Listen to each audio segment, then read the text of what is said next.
আসসালামু আলাইকুম। নিনাস কিচেনে আপনাদের স্বাগত জানাচ্ছি। কেমন আছেন আপনারা? আশা করছি আপনারা সবাই ভালো আছেন। ছোটবেলা থেকেই আমার মাকে দেখতাম তার রান্না অন্য সবার রান্নার চেয়ে একটু আলাদা হতো। এই যেমন ধরুন সর্ষে ইলিশ রান্না হবে। আমরা সর্ষে দিয়ে ইলিশ রান্না করে ফেললাম। আমার মা তা করতেন না। তাই আমার মনে হলো ইলিশ রান্নার এই ব্যতিক্রম রেসিপিটি আজ আমার দর্শকদের জন্য করেই ফেলি। মেথি সর্ষের ইলিশ রান্নার এই রেসিপিটি খেতে হয় সুস্বাদু, একটু অন্যরকম স্বাদও হয়। এই রান্নাতে আর কি লাগবে দেখে নিচ্ছি। মেথি সর্ষের ইলিশের জন্য ইলিশ মাছ তো নিতেই হবে। এরকম একটি ইলিশ মাছ আমি নিয়েছি। মাছটিকে টুকরো করে নিতে হবে। এবার মাছের আঁশ ফেলে টুকরো করে রেখে দিচ্ছি। মাছের টুকরো একটু পুরো করে নিতে পারলে ভালো হবে। দেখি সরিষা মেথি কতটুকু করে লাগবে। 2 রকম সরিষা নিয়েছি 2 টেবিল চামচ করে।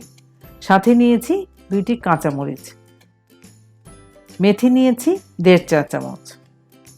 আরও লাগবে হলো বেগুন। এখানে 3টি বেগুন আছে। বেগুন টুকরো করে রাখবো। সরিষাগুলো আমি একসাথে ভিজিয়ে দিচ্ছি। 10 মিনিট ভিজিয়ে রেখে বেটে রাখবো। সরিষা ব্লেন্ড করেও নিতে পারেন। আপনাদের যেভাবে সুবিধা হবে সেভাবেই করে নেবেন। সরিষা বাটার সাথে লবণ কাঁচামরিচ দিয়ে বেটে নিলে তেতো ভাব কমে যায়। আপনারা চাইলে যে কোনো একরকম সরিষা দিয়েও মাছ রান্না করে নিতে পারেন। এখানে আমি 6 টুকরো মাছ নিয়েছি। পুরো মাছটি নিইনি। 6 টুকরো মাছ দিয়ে আজ আমি রান্না করে দেখাবো। ধুয়ে পরিষ্কার করে রেখেছি। এবার এই মাছের টুকরোতে লবণ মেখে রাখবো। 1 চা চামচ লবণ মেখে রেখেছিলাম মাছে। তাই ডিমের রং বদলে গিয়েছে লবণের কারণে। রান্নার পর্বে চলে যাই। সরিষার তেল দিলাম আধা কাপের কম। তেল গরম করে নিলাম। তবে সরিষার তেল খুব বেশি গরম করিনি। দিচ্ছি 4 টেবিল চামচ পেঁয়াজ কুচি। 2 মিনিট মাঝারি আঁচে পেঁয়াজ ভেজে নিচ্ছি। দিচ্ছি এর মধ্যে 2 টেবিল চামচ পেঁয়াজ বাটা। পেঁয়াজ কুচির সাথে পেঁয়াজ বাটা মিশিয়ে দিলাম ভালো করে। আরও 1 মিনিটের মতো রান্না করে এখানে দিচ্ছি 2টি কাঁচামরিচ, 1টি চেরা কাঁচামরিচ, আর 1টি আস্ত কাঁচামরিচ। কাঁচামরিচ সহ পেঁয়াজ ভেজে নিচ্ছি। পেঁয়াজ মরিচের ঘ্রাণও বের হচ্ছে। এবার দেব মশলা। তার আগে অল্প করে পানি দিচ্ছি। চুলার আঁচও কমিয়ে দিলাম।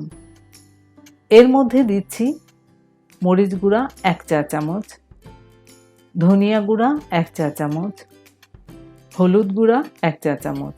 চুলার আঁচ আবার একটু বাড়িয়ে দিলাম। মশলা মিশিয়ে দিচ্ছি। আধা মিনিটের মতো রান্না করে নিলাম। এর মধ্যে আবার দিয়ে দিচ্ছি 2 চা চামচ আদা রসুন বাটা। আদা রসুনও মিশালাম মশলার সাথে। আমি সরিষা বাটাতে লবণ দিয়েছি আধা চা চামচ। মাছেও দিয়েছি লবণ। এখানে দিচ্ছি আধা চা চামচের মতো লবণ। তবে লবণ প্রয়োজনে কম বেশি লাগতে পারে। মশলা কষানো হতে হতে আরেকটি কাজ করে ফেলি। সরিষা আমি বেটে নিয়েছি। এই সরিষা বাটাতে 1/3 কাপ পানি দিচ্ছি। পানি মিশিয়ে একটু পাতলা করে নিলাম। এখন মশলাতে সরিষা বাটা ঢেলে দিচ্ছি। এবার 3-4 মিনিটের মতো মশলা কষানো লাগবে। 2 মিনিট রান্না হয়েছে।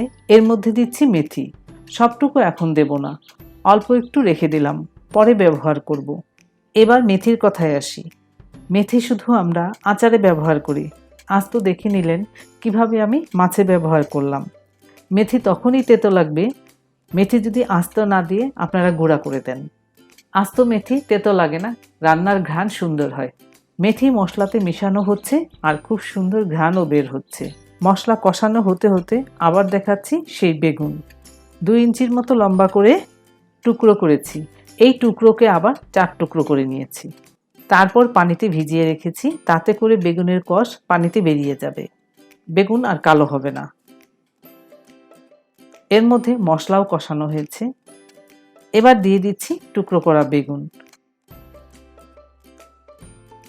বেগুনও মশলাতে একটু মিশিয়ে দিচ্ছি। চুলার আঁচ কমিয়ে 3-4 মিনিটের জন্য ঢেকে রাখছি।